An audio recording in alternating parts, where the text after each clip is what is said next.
En 2005, en la colonia Santa Cruz Mellehualco, Iztapalapa, un niño de 9 años salió a comprar pan y nunca volvió. 3 días después, algo fue hallado detrás del mini súper La Esperanza, algo que cambió la vida de su madre para siempre. Años después, una joven terapeuta, marcada por su propio pasado, reabre el caso y descubre una verdad más profunda que cualquier expediente. ¿Hasta dónde puede llegar una madre por su hijo? ¿Y qué secretos esconde un barrio que prefiere el silencio? Si esta historia te impactó, quédate hasta el final y suscríbete al canal para más relatos reales, llenos de misterio, drama y emociones que no se olvidan. Capítulo 1. La moneda de 5 pesos. El sol apenas comenzaba a despuntar sobre los cerros de Iztapalapa cuando Rocío Medina ya estaba de pie preparando el desayuno para su único hijo. El pequeño departamento en la colonia Santa Cruz Mellehualco olía a café recién hecho y a las tortillas que calentaba sobre el comal. Afuera, el bullicio de la ciudad comenzaba a despertar. Vendedores ambulantes, camiones escolares y el constante murmullo de una de las zonas más pobladas de la Ciudad de México. «Santiago, ya son las 7, se te va a hacer tarde para la escuela», gritó Rocío mientras servía leche caliente en un vaso con chocolate. Santiago Medina, un niño de 9 años con una sonrisa donde faltaban 2 dientes frontales y una mirada inquieta que delataba su curiosidad infinita, apareció en la cocina aún con el cabello despeinado y los cordones de sus zapatos desatados. «Ya voy, mamá», respondió, sentándose a la mesa con un bostezo. «¿Puedo llevarme mi canica azul a la escuela? José Luis dice que me la cambia por su trompo». Rocío le pasó una mano por el cabello, intentando acomodarlo un poco. A sus 32 años, las arrugas prematuras alrededor de sus ojos contaban la historia de una vida de trabajo duro como empleada doméstica en las colonias más adineradas de la ciudad. Madre soltera desde que el padre de Santiago los abandonó antes de que el niño cumpliera los 3 años, había aprendido a ser tanto madre como padre. «¿Sabes que la maestra Guadalupe no quiere que lleven juguetes?», le recordó, sirviéndole los huevos revueltos. «Además, esa canica te la regaló tu abuela antes de irse al cielo. ¿Ya se te olvidó?». El rostro del niño se ensombreció momentáneamente. «No, mamá. Nunca se me olvida la abuelita». Desayunaron juntos mientras la radio local transmitía las noticias matutinas. Otro feminicidio en Ecatepec, el aumento del precio del gas y la próxima visita del presidente a un municipio cercano. La realidad de México en 2005 se colaba por las paredes delgadas del apartamento, pero dentro, en ese pequeño universo compartido, Rocío intentaba mantener un espacio de normalidad y seguridad para su hijo. «Mamá, se acabó el pan dulce», dijo Santiago, rebañando con un último pedazo de tortilla el plato donde quedaban rastros de huevo. Rocío miró el reloj de pared. Faltaban 25 minutos para que tuviera que salir hacia la casa donde trabajaba. Justamente hoy tenía que llegar temprano porque la señora Álvarez daría una comida importante. «Bueno, no tengo tiempo de ir a la panadería ahora», suspiró. «En la tarde compro». «Yo puedo ir», exclamó Santiago, levantándose de un salto. «La panadería de don Rubén está aquí nomás en la esquina. Voy rapidito mientras te arreglas para el trabajo». Rocío dudó. Santiago nunca había ido solo a la panadería, aunque ciertamente estaba cerca. Desde su ventana se alcanzaba a ver la esquina donde el letrero desgastado de «Panadería El Triunfo» llevaba décadas recibiendo a los vecinos. «No sé, mi amor. Mejor espera que regrese en la noche». «Pero mamá, ya soy grande. Todos mis amigos van solos a la tienda», protestó el niño, inflando las mejillas en un gesto que siempre le ablandaba el corazón a Rocío. «Además quiero un Conchita para la hora del recreo». Después de unos segundos de consideración, Rocío extrajo de su monedero una moneda de 5 pesos, suficiente para comprar 2 piezas de pan dulce. «Está bien, pero escúchame bien. Vas directo a la panadería y regresas. Nada de desviarte o quedarte platicando con nadie. ¿Me entendiste?». Los ojos de Santiago brillaron de emoción. Sí, mamá, voy y vengo rapidito. Y ten cuidado al cruzar la calle, fíjate bien de los dos lados, añadió Rocío, mientras Santiago ya corría hacia la puerta, la moneda apretada en su pequeño puño. Te quiero, mamá, gritó el niño antes de cerrar la puerta tras de sí. Yo también te quiero, mi vida, respondió Rocío, sintiendo esa punzada de preocupación que toda madre conoce cuando su hijo se aleja, aunque sea por un momento. Nunca imaginó que esas serían las últimas palabras que intercambiarían. 15 minutos después, Rocío estaba lista para salir. Se extrañó que Santiago no hubiera regresado aún, pero supuso que quizás había fila en la panadería o que don Rubén lo había entretenido con alguna de sus historias. Decidió asomarse a la ventana para ver si lo veía venir. La calle lucía normal. Una mujer mayor barría la acera frente a su casa, un par de niños en uniforme escolar caminaban acompañados de su padre, y los puestos del mercado cercano comenzaban a instalarse. Pero no había rastro de Santiago. Una inquietud comenzó a crecer en su pecho. Tomó las llaves y salió del departamento. Bajó las escaleras del edificio de 3 pisos y caminó rápidamente hacia la panadería. Al entrar, el aroma a pan recién horneado la recibió junto con la sonrisa amable de don Rubén. «Buenos días, Rocío. ¿Qué te doy hoy?» El corazón de Rocío dio un vuelco. «Don Rubén, ¿no ha venido Santiago?» La sonrisa del panadero se desvaneció. «¿Santiago? No, no lo he visto hoy». El tiempo pareció detenerse para Rocío. Una sensación fría le recorrió la espalda mientras salía apresuradamente de la panadería, gritando el nombre de su hijo. Sus ojos escudriñaban desesperadamente cada rincón, cada callejón, cada grupo de personas. Pero Santiago Medina había desaparecido, llevándose consigo una moneda de 5 pesos y dejando atrás el eco de una promesa incumplida. Voy y vengo rapidito.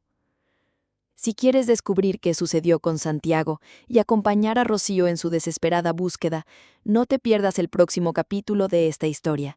Suscríbete a nuestro canal para recibir notificaciones y ser parte de este viaje emocional que refleja la dolorosa realidad de miles de madres en México. Deja en los comentarios qué crees que le pasó a Santiago y comparte si conoces alguna historia similar en tu comunidad. Capítulo 2. 3 días de infierno. La comisaría del sector Iztapalapa Centro era un edificio gris de 2 pisos con paredes desconchadas y un fuerte olor a cigarro y desinfectante barato. Rocío Medina llevaba 3 horas sentada en una silla de plástico con una fotografía arrugada de Santiago entre sus manos temblorosas. Había llamado desesperada a la señora Álvarez para explicarle que no podría ir a trabajar y ahora esperaba que alguien, cualquiera, la escuchara. «Señora Medina», la llamó finalmente un oficial de policía con bigote espeso y uniforme mal planchado. «Pase a mi escritorio». El oficial García, según indicaba la placa en su pecho, masticaba chicle mientras hojeaba un formulario en blanco. Sin levantar la mirada, comenzó a hacer preguntas mecánicas mientras tomaba notas con una letra apenas legible. «¿Cuándo fue la última vez que vio a su hijo?» «Esta mañana, a las 7:20 aproximadamente. Lo mandé a la panadería de la esquina y nunca regresó». «¿Y está segura de que no se fue por su cuenta?», preguntó el oficial, alzando finalmente la mirada con una expresión que sugería escepticismo. «Los niños de esa edad suelen escaparse para jugar, ¿sabe? Especialmente los varones». Rocío apretó los puños. «Mi hijo no es así. Santiago nunca desaparecería voluntariamente. Él sabe que tengo que trabajar, que lo necesito en casa». El oficial García suspiró, como si hubiera escuchado la misma historia 1000 veces. «Mire, señora, vamos a registrar la denuncia. Pero siendo honesto, la mayoría de estos casos se resuelven solos. El chamaco probablemente aparecerá cuando tenga hambre o se aburra de su aventura». «Mi hijo no está en ninguna aventura». La voz de Rocío se elevó, atrayendo miradas de otros oficiales y personas que esperaban. «Algo le pasó. Alguien se lo llevó. Tienen que buscarlo ahora». «Cálmese, señora», dijo el oficial con tono severo. No podemos movilizar a todo el departamento por un niño que lleva unas horas sin aparecer. La política es esperar 48 horas para casos de menores que no presentan signos evidentes de secuestro o violencia. ¿48 horas? Las lágrimas comenzaron a correr por las mejillas de Rocío. En 48 horas mi hijo podría estar. No pudo terminar la frase. El horror de las posibilidades era demasiado para expresarlo en palabras. El oficial García le entregó una copia de la denuncia con un sello oficial y un número de caso. Esto es lo que podemos hacer por ahora. Llene estos formularios con la descripción detallada de su hijo y deje algunas fotografías. Si no aparece en 2 días, iniciaremos la búsqueda formal. Rocío salió de la comisaría sintiendo que el mundo se había vuelto un lugar alienígena y hostil. ¿Cómo podía ser que la desaparición de un niño de 9 años no fuera considerada una emergencia? No esperaría a que la policía actuara. Ella misma encontraría a Santiago. Durante las siguientes 72 horas, Rocío apenas durmió o comió. Recorrió cada calle, cada callejón, cada rincón de Santa Cruz Mellehualco y las colonias aledañas. Visitó hospitales, albergues e incluso se aventuró en zonas peligrosas donde los vecinos le advirtieron que no entrara sola. Distribuyó fotocopias con la imagen de Santiago que había impreso en una papelería, gastando el poco dinero que tenía ahorrado.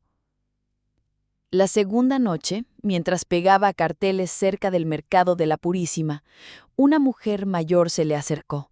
Tenía el rostro surcado por arrugas profundas y llevaba un rebozo desgastado sobre los hombros. ¿Ese es tu hijo, el que está perdido?, preguntó, señalando la fotografía de Santiago. El corazón de Rocío dio un vuelco. Sí, es mi hijo. ¿Lo ha visto? ¿Sabe algo de él? La mujer miró nerviosamente a su alrededor antes de hablar en voz baja.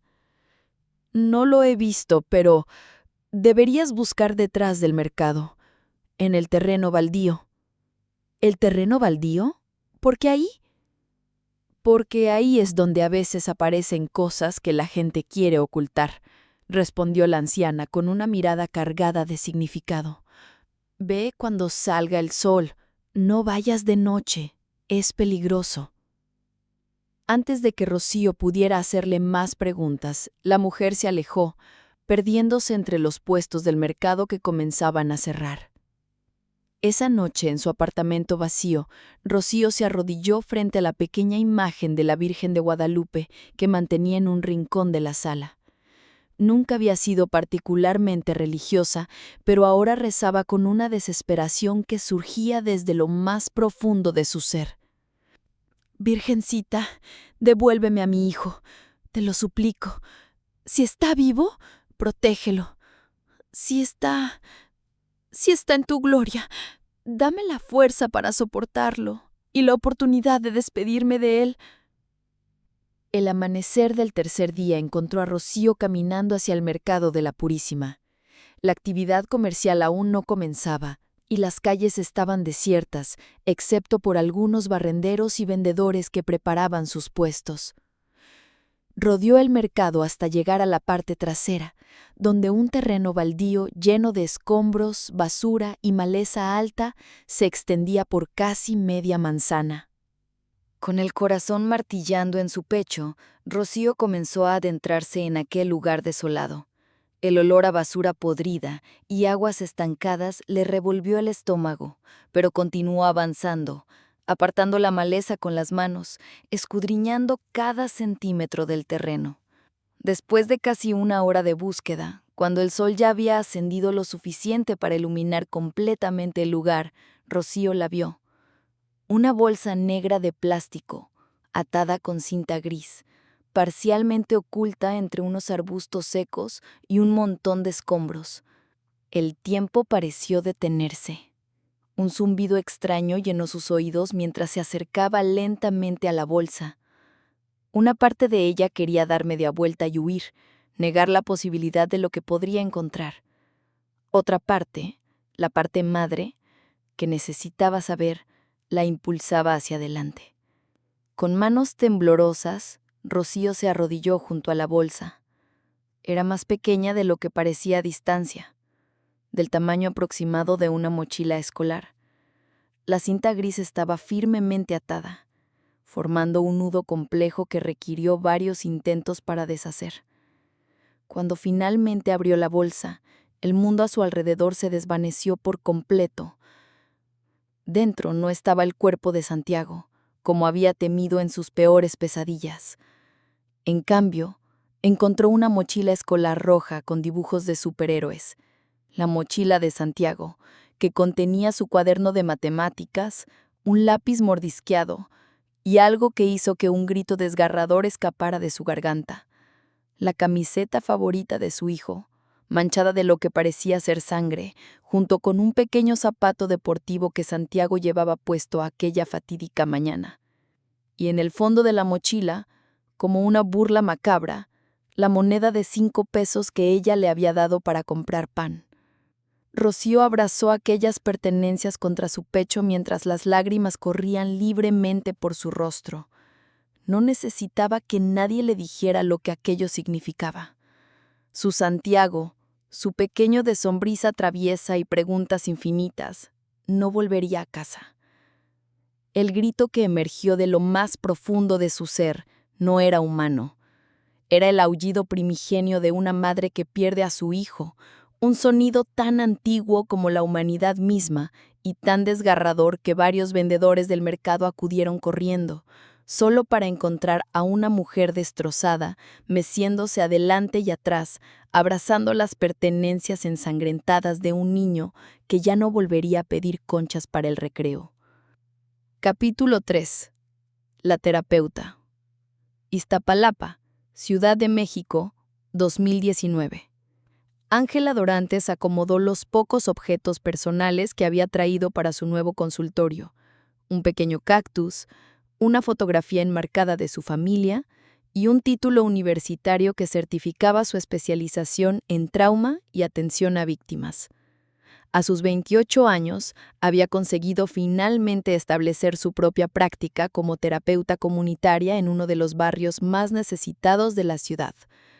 El espacio era modesto, apenas una habitación de 3 por 4 metros en un edificio antiguo cerca del Mercado de la Purísima, con paredes recién pintadas de un suave tono verde menta que ella misma había elegido para transmitir calma.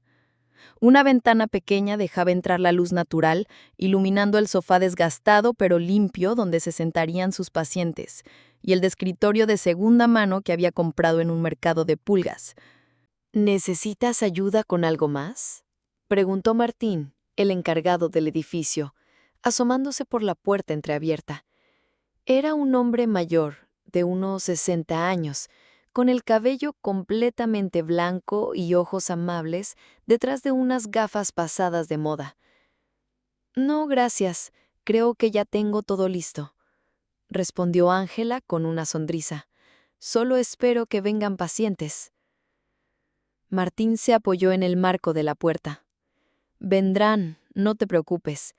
En esta zona hay mucha necesidad de personas como tú.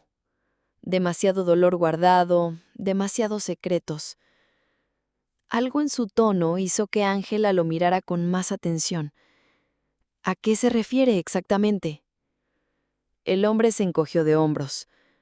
Iztapalapa no es un lugar fácil para vivir. Las historias que estas paredes han visto, bueno, supongo que pronto las escucharás tú misma. Ángela sintió, comprendiendo. No era ajena a la realidad de la zona. Los altos índices de criminalidad, la violencia doméstica, las desapariciones. De hecho, esa era precisamente la razón por la que había elegido establecerse aquí, a pesar de que sus compañeros de universidad la habían animado a buscar oportunidades en zonas más prósperas. Mi hermano desapareció cuando yo tenía 8 años, dijo de pronto, sorprendiéndose a sí misma por compartir algo tan personal con un virtual desconocido. Fue en Ecatepec, no aquí, pero entiendo el dolor que mencionas. Los ojos de Martín se suavizaron. Lo siento mucho. ¿Lo encontraron? Ángela negó la cabeza. No, es un caso sin resolver, como tantos otros en este país. Como el del niño de la panadería, murmuró Martín más para sí mismo que para ella. ¿El niño de la panadería? Preguntó Ángela, sintiendo una familiar punzada de curiosidad profesional mezclada con su propio dolor personal. Martín pareció dudar, como si hubiera hablado más de la cuenta. Una historia vieja ya, de 2005 creo. Un niño que fue a comprar pan y nunca regresó. Su madre casi se volvió loca buscándolo. ¿Qué pasó con él? Encontraron algunas de sus cosas en un terreno baldío detrás del mercado, manchadas de sangre, pero nunca encontraron su cuerpo. Hizo una pausa. La madre todavía vive por aquí, aunque ya no es la misma. Rocío se llama. Trabaja en la lavandería que está a unas cuadras. Ángela sintió un escalofrío recorrerle la espalda. La historia era dolorosamente similar a la de su propio hermano. ¿Y la policía? ¿Nunca resolvieron el caso? Martín soltó una risa amarga. ¿La policía? En esos años apenas tomaban la denuncia. Y después de que pasó lo del comandante Vázquez, el caso se enfrió por completo.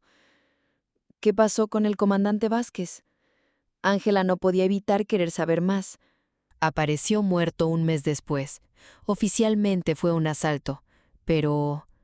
Martín se detuvo, mirando nerviosamente hacia el pasillo. Escucha, no debería estar contándote estas cosas.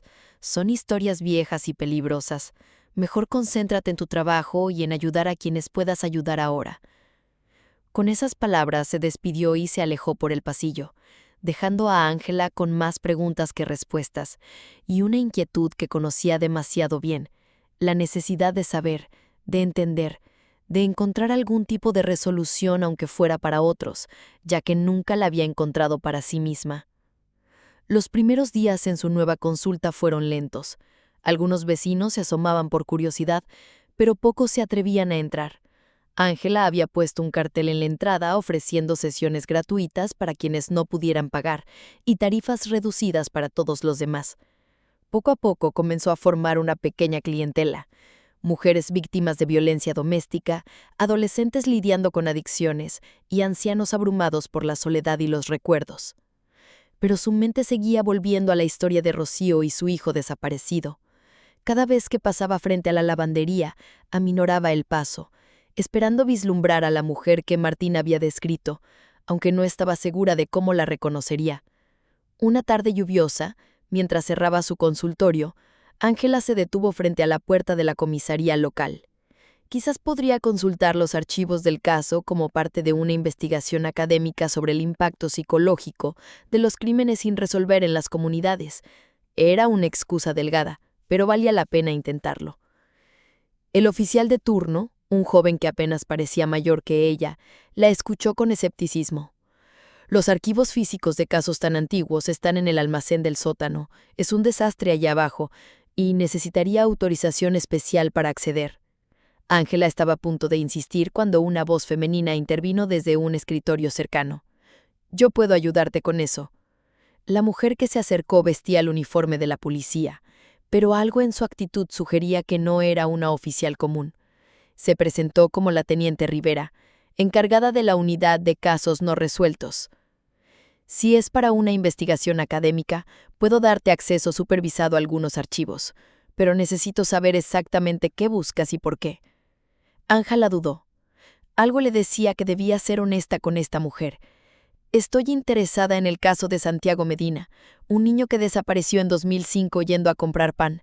Mi hermano desapareció en circunstancias similares y nunca tuvimos respuestas. Supongo que estoy buscando algún tipo de comprensión, aunque sea para otro caso». La teniente Rivera la observó en silencio durante varios segundos, como evaluándola. Finalmente señaló hacia una puerta lateral. «Ven conmigo». En una pequeña sala de reuniones, Rivera cerró la puerta y habló en voz baja. «El caso Medina es complicado. Oficialmente sigue abierto, pero ha estado estancado durante años». «¿Por qué?», preguntó Ángela, sintiendo que estaba a punto de escuchar algo importante. «Porque tocó nervios sensibles», respondió Rivera, sentándose frente a ella. El comandante Vázquez, quien inicialmente tomó el caso, comenzó a hacer preguntas incómodas a ciertas personas influyentes del barrio. Un mes después, apareció muerto. Después de eso, nadie quiso involucrarse demasiado. ¿Qué tipo de preguntas incómodas? Rivera pareció considerar cuánto debía revelar. Sobre una red de tráfico de menores que operaba en la zona, y sobre ciertos negocios de lavado de dinero que utilizaban el mercado de la Purísima como fachada. El corazón de Ángela dio un vuelco. ¿Y cree que Santiago Medina fue víctima de esa red? No lo sé, admitió Rivera. Pero la bolsa donde encontraron sus pertenencias contenía algo que nunca se hizo público.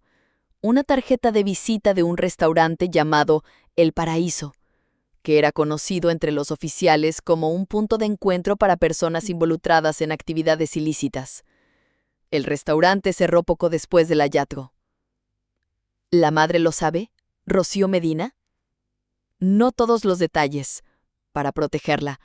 Mira, entiendo tu interés personal en esto, pero estos casos pueden ser peligrosos, incluso años después. Las redes de tráfico no desaparecen, solo se transforman. Ángela asintió, procesando la información.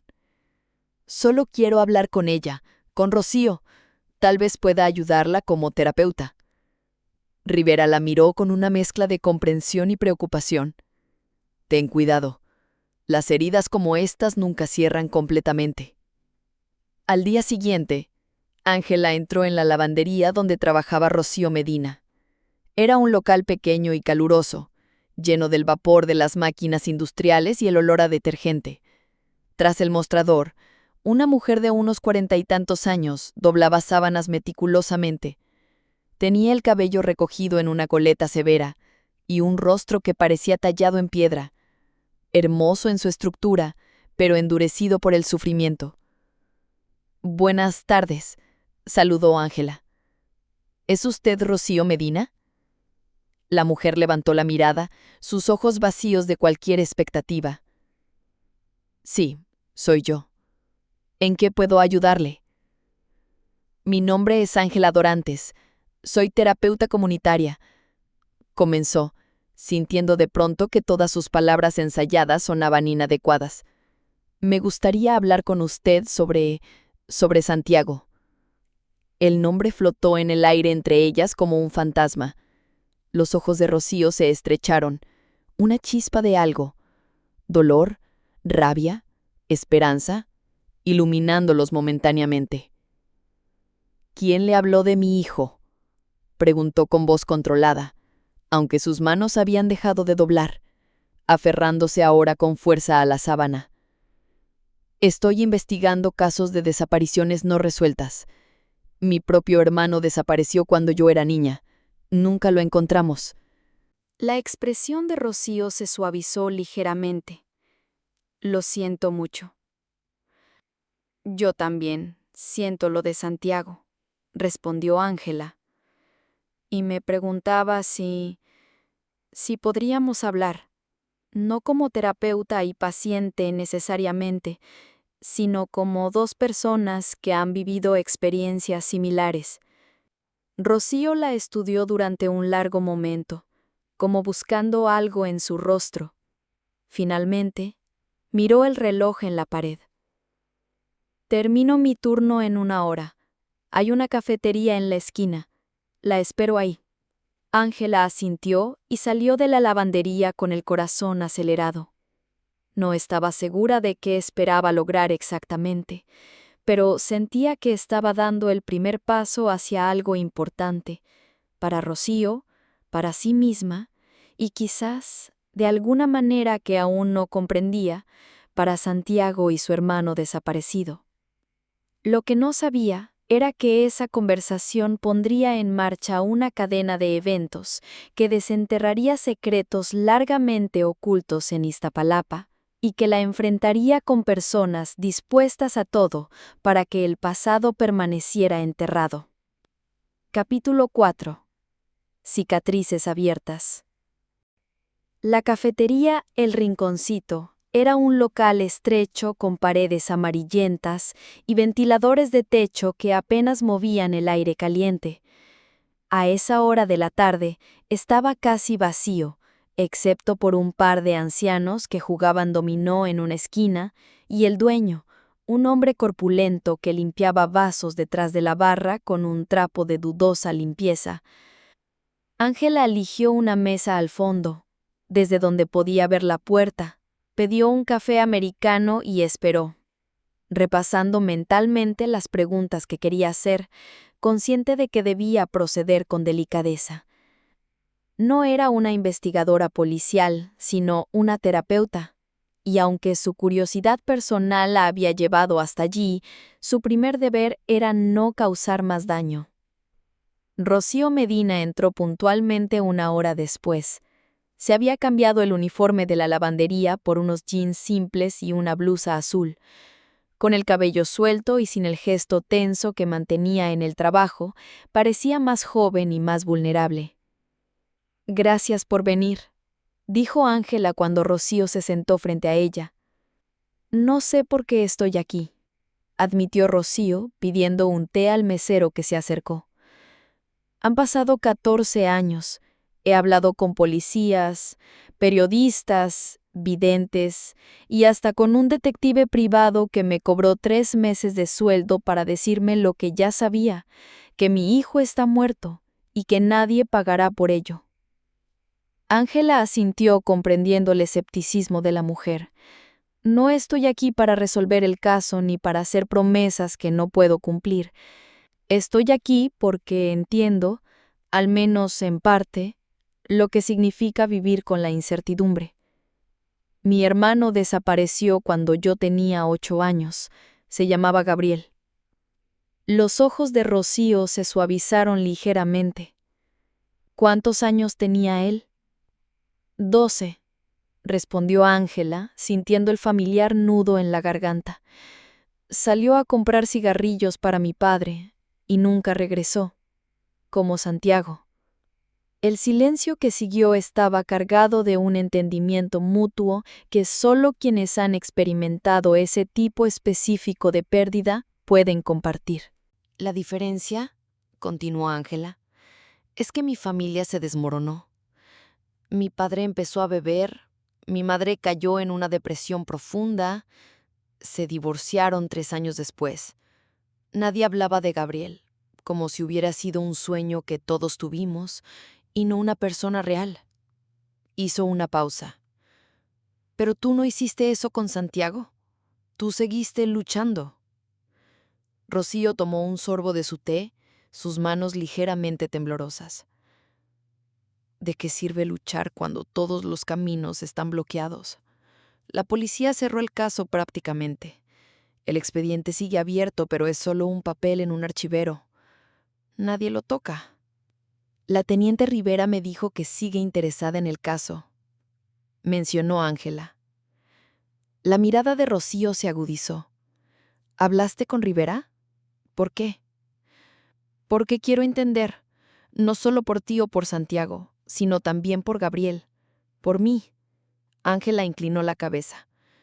«Rivera mencionó algo sobre una tarjeta de visita encontrada con las pertenencias de Santiago, de un restaurante llamado El Paraíso». El efecto de esas palabras fue inmediato.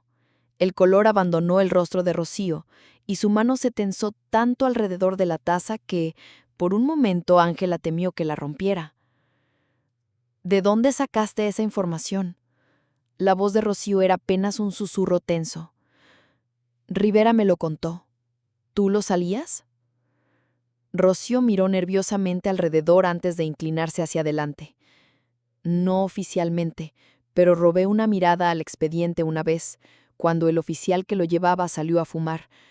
Vi la fotografía de la tarjeta en una bolsa de evidencia. Lo que la policía nunca supo es que yo reconocí esa tarjeta. La había visto antes». «¿Dónde?», preguntó Ángela, sintiendo que estaban llegando a algo importante. «En el bolsillo de la camisa del comandante Vázquez, el primer oficial que tomó la denuncia de la desaparición de Santiago. Lo vi guardándola cuando pensó que no lo observaba. Un mes después, Vázquez apareció muerto y el caso de Santiago se congeló. Ángela sintió un escalofrío recorrerle la espalda. ¿Crees que hay una conexión? No lo creo. Lo sé. La voz de Rocío adquirió una firmeza que contrastaba con su apariencia frágil. Durante años he recogido pedazos de información, comentarios casuales de vecinos, rumores, pequeñas confesiones de gente que bebió demasiado, como un rompecabezas donde las piezas no encajan del todo, pero donde puedes adivinar la imagen. ¿Y qué imagen es esa? Rocío respiró profundamente. Una red de tráfico que operaba en Iztapalapa, usando el mercado como centro de operaciones, niños que desaparecían, especialmente aquellos de familias vulnerables, madres solteras, migrantes, gente que no tenía los recursos para hacer demasiado ruido, y policías, políticos y empresarios locales involucrados o pagados para mirar hacia otro lado. Ángela procesó la información, sintiendo que las piezas comenzaban a encajar también para ella. ¿Y el restaurante El Paraíso? Era su punto de encuentro. Cerró después de la muerte de Vázquez, pero los mismos dueños abrieron otro negocio cerca de aquí, una lavandería. Rocío la miró significativamente. La misma donde trabajo ahora. Espera, ¿trabajas para las personas que podrían estar involucradas en la desaparición de tu hijo? Ángela no podía ocultar su asombro. A veces hay que acercarse al fuego para entender cómo quema, respondió Rocío con una sonrisa amarga. He pasado 8 años trabajando allí, observando, escuchando. El dueño, don Ernesto Montes, no me reconoció cuando solicité el trabajo. Para él soy solo otra mujer que necesita el dinero. Es peligroso, advirtió Ángela. Mi vida dejó de importarme el día que perdí a Santiago, dijo Rocío simplemente. Pero lo que he descubierto... Hay cosas que no puedo probar, pero que sé que son ciertas. Montes no actuaba solo. Había un socio. Alguien con poder e influencia. Alguien que nunca aparecía en público con él, pero cuyo nombre se mencionaba siempre en susurros: el licenciado. ¿Sabes quién es este licenciado? Rocío negó la cabeza. No con certeza. Pero hace unos meses encontré algo mientras limpiaba la oficina de Montes. Una fotografía vieja donde aparece con un hombre elegante. En el reverso solo decía: Alberto y yo, 2003. Alberto. Como Alberto Vega. ¿El actual presidente municipal de Iztapalapa? El mismo que en 2005 era juez de distrito. Rocío la miró directamente a los ojos. El que desestimó varias denuncias contra El Paraíso por supuestas actividades ilícitas. El peso de lo que Rocío estaba insinuando cayó sobre Ángela como una losa. Si lo que decía era cierto, estaban hablando de una conspiración que involucraba a uno de los políticos más poderosos de la zona. ¿Por qué me cuentas todo esto? Es peligroso. Para ti y ahora para mí. Porque estoy cansada de cargar esto sola, respondió Rocío, y por primera vez Ángela vio lágrimas en sus ojos. En ese momento no era una terapeuta escuchando a una paciente, era una niña de 8 años que seguía preguntándose qué le había pasado a su hermano, y una mujer adulta que había dedicado su vida a ayudar a otros a procesar traumas que ella misma nunca había superado completamente. ¿Qué quieres que hagamos?, preguntó finalmente Ángela. Quiero justicia, dijo Rocío secándose las lágrimas con un gesto firme. Si no puedo tener a mi hijo de vuelta, al menos quiero que los responsables paguen, que ninguna otra madre tenga que pasar por lo que yo pasé. Es peligroso, repitió Ángela, pero ya no como una advertencia, sino como una constatación de un hecho que ambas aceptaban. La vida es peligrosa, respondió Rocío. Pregúntale a Santiago. Pregúntale a Gabriel. La mención de su hermano selló algo en Ángela. Una determinación que había estado dormida durante años despertó en su interior. Necesitamos pruebas concretas, dijo, entrando en modo analítico. Algo que vincule directamente a Montes y posiblemente a Vega con la red de tráfico. Y necesitamos aliados. La teniente Rivera podría ser una. Y también necesitamos ser cuidadosas, añadió Rocío. Estas personas han operado durante décadas sin consecuencias. No dudarán en silenciar a quienes amenacen su negocio. Afuera había comenzado a llover. El golpeteo de las gotas contra los cristales empañados de la cafetería creaba una banda sonora apropiada para la conversación. Dos mujeres, unidas por el dolor, planeando enfrentarse a un sistema corrupto que había devorado a sus seres queridos y seguía funcionando en las sombras.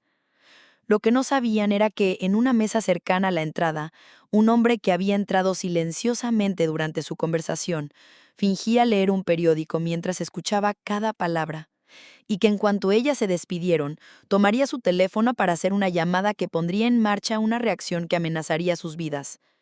Porque en Iztapalapa, como Rocío bien sabía, las paredes tenían oídos, y los secretos nunca permanecían enterrados por mucho tiempo. Capítulo 5. Verdades enterradas. El sol apenas comenzaba a colorear el horizonte cuando Ángela fue despertada por el insistente timbre de su teléfono. Aturdida por el sueño, tardó unos segundos en reconocer el número. Era la teniente Rivera.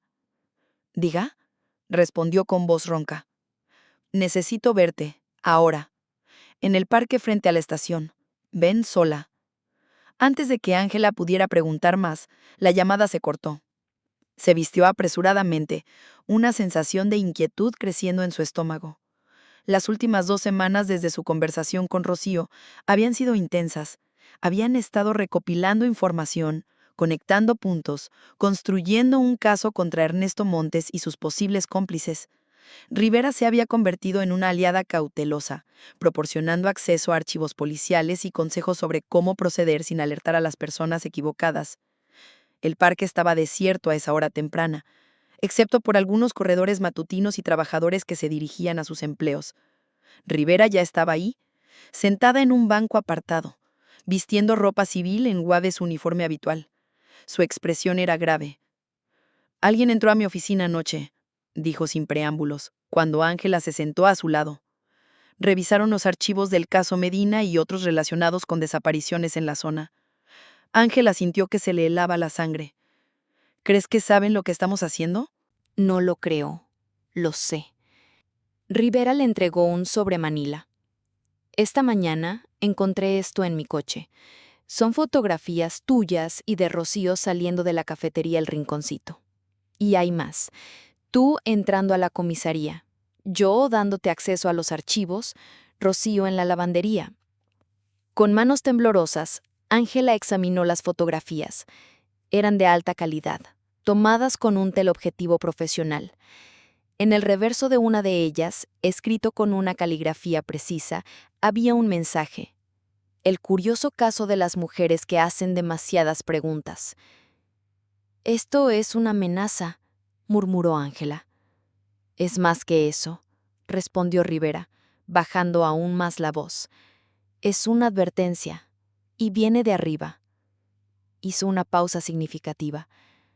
«He estado investigando por mi cuenta. El nombre de Alberto Vega aparece vinculado a varios casos que fueron misteriosamente cerrados o redirigidos cuando él era juez. No solo desapariciones, sino también tráfico de drogas, extorsión, prostitución. ¿Has podido confirmar su conexión con Montes?». Rivera asintió. «Encontré registros de propiedad. La lavandería está a nombre de una empresa fantasma. Pero si sigues el rastro del dinero, llegas a una fundación presidida por la esposa de Vega». Ángela procesó la información. Entonces, Rocío tenía razón. Hay una conexión directa. Y es solo la punta del iceberg. Rivera miró nerviosamente alrededor. «He solicitado el traslado de varios casos fríos de desapariciones en la zona entre 2000 y 2010. Hay un patrón. Niños entre 8 y 12 años, de familias vulnerables, que desaparecen haciendo recados cotidianos. La mayoría nunca fueron encontrados. Algunos aparecieron años después en fosas comunes en estados del norte. Tráfico humano», concluyó Ángela, sintiendo náuseas. «Y posiblemente tráfico de órganos en algunos casos». Rivera apretó los puños. He dedicado mi carrera a resolver estos casos, pero siempre me he topado con muros. Ahora entiendo por qué. ¿Qué hacemos ahora?, preguntó Ángela. La situación se había vuelto mucho más peligrosa de lo que había anticipado. Tengo un contacto en la Fiscalía Federal, alguien fuera del alcance de Vega y su gente, pero necesitamos evidencia sólida, algo que no puedan desestimar como especulaciones o coincidencias. Rocío mencionó documentos en la oficina de Montes, registros, fotografías. Demasiado arriesgado que ella los busque, advirtió Rivera. Ya están vigilándola. ¿Y yo? No me conocen tanto como a ella. Rivera la miró con preocupación. Es peligroso, Ángela. Estas personas no juegan limpio. Mi hermano tenía 12 años cuando desapareció. Santiago tenía 9. ¿Cuántos más han pasado por lo mismo? ¿Cuántos más pasarán si no hacemos algo? Después de un largo momento, Rivera asintió. Hay una fiesta este sábado, aniversario de la lavandería. Montes invita a clientes y empleados. La oficina estará vacía. Estaré ahí, dijo Ángela. No irás sola, añadió Rivera. Te vigilaré desde fuera. Se separaron poco después, cada una tomando un camino diferente para evitar ser vistas juntas por mucho tiempo. Ángela caminó varias cuadras, constantemente mirando sobre su hombro, antes de sentirse lo suficientemente segura para llamar a Rocío. Necesitamos hablar, dijo cuando la otra mujer respondió, pero no por teléfono y no en público. Mi casa, esta noche, después de las 9, respondió Rocío brevemente. El apartamento de Rocío estaba en un edificio desgastado en Santa Cruz Mellehualco, no muy lejos de donde había vivido con Santiago años atrás. Era un espacio pequeño pero inmaculadamente limpio, con paredes pintadas de un amarillo suave y muebles simples pero bien cuidados. Lo que más llamó la atención de Ángela fue una repisa en la sala, un altar improvisado con fotografías de Santiago a diferentes edades, velas y pequeños objetos que debieron pertenecerle. Siempre celebro su cumpleaños, explicó Rocío, notando la mirada de Ángela. Le canto las mañanitas y le compro un pastel. La gente piensa que estoy loca. No es locura, es amor. Rocío asintió, agradecida por la comprensión. Preparó café y se sentaron en la pequeña mesa de la cocina. Ángela le contó sobre su reunión con Rivera, las fotografías y el plan para la fiesta de aniversario. Es riesgado, dijo Rocío, preocupada. Montes no es estúpido. Su oficina probablemente tiene alarma o algún tipo de seguridad. Rivera dice que la seguridad es básica, una cerradura simple que puedo abrir con las técnicas que me enseñó. El verdadero desafío es entrar y salir sin ser vista. Déjame ayudarte, ofreció Rocío. Conozco cada rincón de ese lugar. Sé dónde esconde Montes sus documentos importantes y conozco los horarios de los guardias. Ángela dudó. Rivera dijo que ya te están vigilando. Sería demasiado peligroso. Mi vida dejó de importarme hace 14 años, respondió Rocío con una sonrisa triste. Lo único que me ha mantenido en pie es la esperanza de encontrar justicia para Santiago. Si hay una oportunidad, por pequeña que sea, tengo que tomarla. No había forma de disuadirla, Ángela lo sabía. El dolor de Rocío se había transformado en una determinación inquebrantable que ningún argumento lógico podría superar. De acuerdo, cedió finalmente, pero seguiremos el plan de Rivera. Entrar, encontrar los documentos y salir, sin heroísmos. Rocío asintió, aunque había algo en sus ojos que inquietó a Ángela, una intensidad que sugería que la mujer tenía sus propios planes. Los días siguientes fueron un torbellino de preparativos cautelosos. Rivera les proporcionó un plano detallado del edificio donde se ubicaba la lavandería, señalando las entradas, salidas de emergencia y puntos ciegos de las cámaras de seguridad.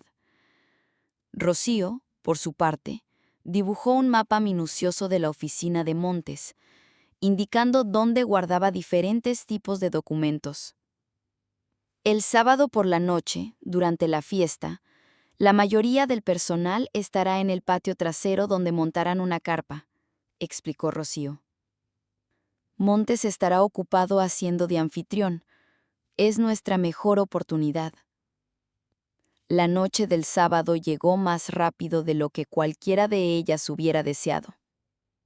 Ángela se vistió con ropa oscura, pero no llamativa, y guardó en su bolso las herramientas que Rivera le había proporcionado para abrir la cerradura de la oficina. Se encontró con Rocío en una parada de autobús a 2 cuadras de la lavandería. ¿Lista?, preguntó Ángela, notando la tensión en el rostro de la otra mujer.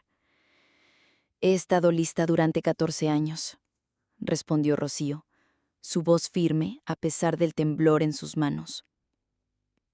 La fiesta estaba en pleno apogeo cuando llegaron. La música ranchera sonaba a todo volumen desde el patio trasero, y el olor a carne asada y cerveza impregnaba el aire. Tal como habían planeado, entraron separadas. Rocío primero, saludando a sus compañeros de trabajo como si acabara de llegar a la celebración. Ángela 10 minutos después, mezclándose con un grupo de clientes que entraban al mismo tiempo. Desde un rincón discreto, Ángela observó a Ernesto Montes por primera vez.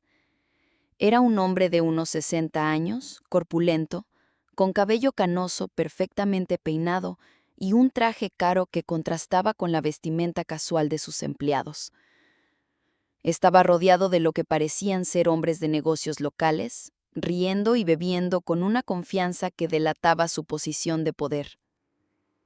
A una señal de Rocío que indicaba que Montes estaba suficientemente distraído, Ángela se deslizó hacia el interior del edificio. El pasillo que llevaba a la oficina estaba desierto, tal como habían previsto. Con manos temblorosas, pero decididas, utilizó las herramientas para abrir la cerradura, sintiendo un alivio inmenso cuando la puerta cedió con un suave clic. La oficina era más grande de lo que había imaginado, con muebles de madera oscura y una gran caja fuerte empotrada en la pared. Siguiendo las instrucciones de Rocío, se dirigió directamente al archivo ubicado detrás del escritorio. Las gavetas estaban cerradas con llave, pero las herramientas de Rivera funcionaron nuevamente. El tiempo parecía moverse a una velocidad vertiginosa mientras Ángela revisaba carpetas y documentos, buscando cualquier cosa relacionada con el paraíso, Alberto Vega o transacciones sospechosas. Encontró registros contables que mostraban transferencias a cuentas offshore, facturas de compra para equipos médicos que una lavandería no tendría razón de adquirir. Y finalmente, en una carpeta marcada simplemente como Operación P, fotografías que le helaron la sangre. Niños y niñas, muchos con expresiones asustadas, cada uno identificado con un número y una letra, como si fueran mercancía. Con manos temblorosas, guardó todo lo que pudo en su bolso. Estaba a punto de cerrar el archivo cuando escuchó la puerta abrirse detrás de ella. Sabía que eras tú. La voz grave y pausada hizo que Ángela se congelara.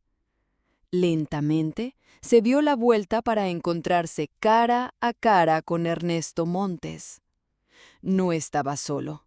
Junto a él había un hombre delgado y elegante que reconoció inmediatamente por las fotos de periódicos. Alberto Vega, el presidente municipal.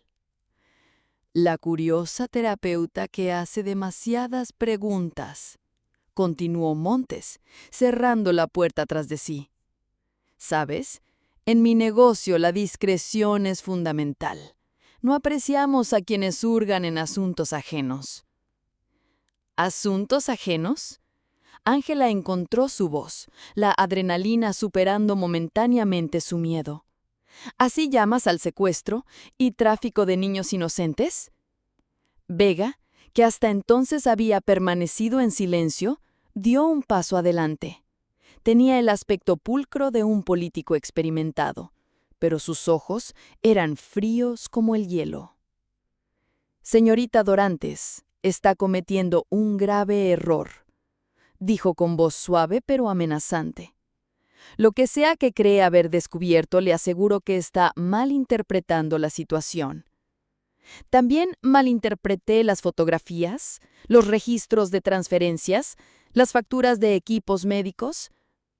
Ángela sabía que estaba en peligro, pero ya no podía contenerse.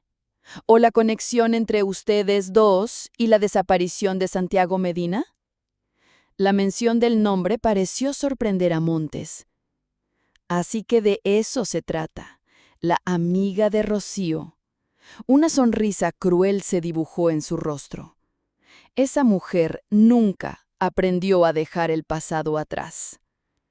Algunos pasados no merecen ser olvidados, respondió Ángela, tratando de ganar tiempo mientras buscaba desesperadamente una salida. Suficiente, intervino Vega, su fachada de calma comenzando a agrietarse. Entrégueme esos documentos ahora mismo y quizás podamos resolver esto de manera civilizada. Es demasiado tarde, mintió Ángela.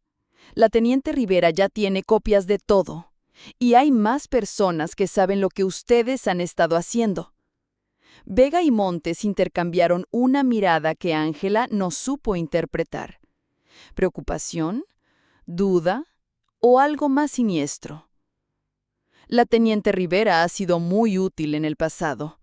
Es una lástima que haya decidido cambiar de bando. Tendremos que ocuparnos de ella también. El corazón de Ángela dio un vuelco.